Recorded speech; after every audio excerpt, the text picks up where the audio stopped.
ఉత్తరాదిలో శివభక్తుల కన్వర్ యాత్ర కొనసాగుతోంది. ఈ భక్తులను కన్వార్యాలు అని పిలుస్తారు. ఈ యాత్రలో భాగంగా భక్తులు హరిద్వార్, గంగోత్రి, గౌముఖ్ వంటి ప్రదేశాల నుంచి గంగానది నీటిని సేకరించి తమ గ్రామాల్లోని శివాలయాలకు తీసుకెళ్తారు. అలా తీసుకెళ్లిన జలాలను శివలింగంపై పోసి పూజిస్తారు. అయితే తమ భుజాలపై వెదురు నిర్మాణానికి ఇరువైపులా కుండలు కడతారు. వాటిల్లోని పవిత్రమైన గంగా జలాలను మోసుకెళ్తారు. ఇప్పటికే లక్షలాది మంది భక్తులు కాలినడకన గంగా జలాన్ని మోసుకుంటూ తమ ప్రాంతాలకు వెళుతున్నారు. ఈ క్రమంలోనే భక్తులకు మార్గమధ్యంలో ఎలాంటి ఇబ్బందులు తలెత్తకుండా ఉత్తరప్రదేశ్ పోలీసులు భారీ ఏర్పాట్లు చేశారు. ట్రాఫిక్ను నియంత్రిస్తున్నారు. అంతేకాదు విధులకు మించిన సహాయం చేస్తున్నారు. చాలా కిలోమీటర్లు కాలినడకన వస్తున్న భక్తులకు ఉపశమనం కల్పించేందుకు కాళ్లకు మసాజులు చేస్తున్నారు. ఇటీవలి ఓ మహిళా అధికారినికి సంబంధించిన వీడియో వైరల్ అయింది. ఇక తాజాగా మరో పోలీస్ అధికారి శివభక్తులకు అండగా నిలిచారు. కాళ్లకు గాయాలైన వారిని దగ్గరకు తీసుకుని పరామర్శించారు. కుర్చీలో కూర్చోబెట్టి వారి గాయాలైతే మందు వేశారు, ఆయింట్మెంట్ పోశారు. ఇక అవసరమైన మెడిసిన్ యాత్రికుల కోసం ఏర్పాటు చేశామని స్పష్టం చేశారు. కొందరికి పళ్లను కూడా పంచారు. ఇక మరోచోట పోలీసులు కన్వర్ యాత్రికులకు ఉత్సాహం ఇచ్చేలా ప్రోత్సాహాన్ని అందించారు. పూల వర్షం కురిపించారు. పోలీసులు పూల వర్షం కురిపిస్తుంటే భక్తులు బం భోలేనాథ్ జైశంకర్ అంటూ నినాదాలు చేశారు.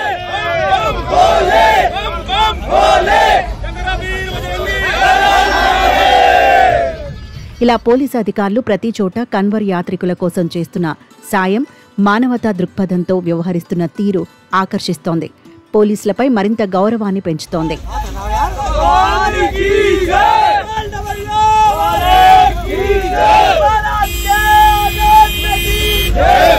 ఇదిలా ఉంటే కన్వర్ యాత్రలో అత్తాకోడళ్లు ప్రత్యేకంగా కనిపించారు.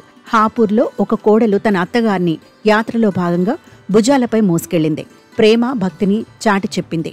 హరిద్వార్కు తన అత్తను తీసుకెళ్తున్నట్లు సదరు కోడలు ఉషా పేర్కొంది. అత్తను హరిద్వార్కు తీసుకెళ్లడమే లక్ష్యంగా చెప్పింది. ఎలాంటి స్వార్థం లేదని చెప్పింది. ఇక ఉషాతో పాటుగా ఆమె కూతురు కూడా ఇందులో పాల్గొంది. ఈ దృశ్యాలు స్థానికంగా ఉన్న జనాలను ఆకర్షించాయి. అత్త పట్ల కోడలు చూపించిన ప్రేమ ఆదర్శంగా ఉందంటున్నారు. ఆవిడ ప్రేమను మెచ్చుకుంటున్నారు.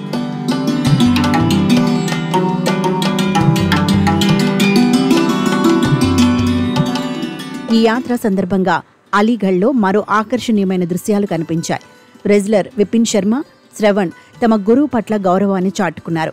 గంగానది నుంచి పవిత్ర జలాన్ని తీసుకుని దాదాపు 150 కిలోమీటర్ల దూరం తన గురువును పూరన్ పెహల్వాన్ను భుజాలపై మోస్తున్నారు. చింతహార్ మహాదేవ్ ఆలయం వరకు తీసుకెళ్తామని వారు చెబుతున్నారు. శిష్యుల అంకిత భావం పట్ల గురువు సంతక్షసం వ్యక్తం చేశారు. వారు మంచి మార్గంలో నడవాలని, ఆ దేవుడి ఆశీస్సులు ఉండాలని కోరుకుంటున్నట్లు పూరన్ పెహల్వాన్ పేర్కొన్నారు. ఇక రెజ్లర్లు తమ గురువును మోసుకెళ్తున్న దృశ్యాలను చూసి భక్తులు, స్థానికులు హర్ హర్ మహాదేవ్ నినాదాలు చేశారు. ఇలా కన్వర్ యాత్రలో కొందరు ప్రత్యేకంగా నిలిచారు. పోలీసులు మాత్రం విధులకు మించి సేవలందిస్తూ హైలైట్ అయ్యారు.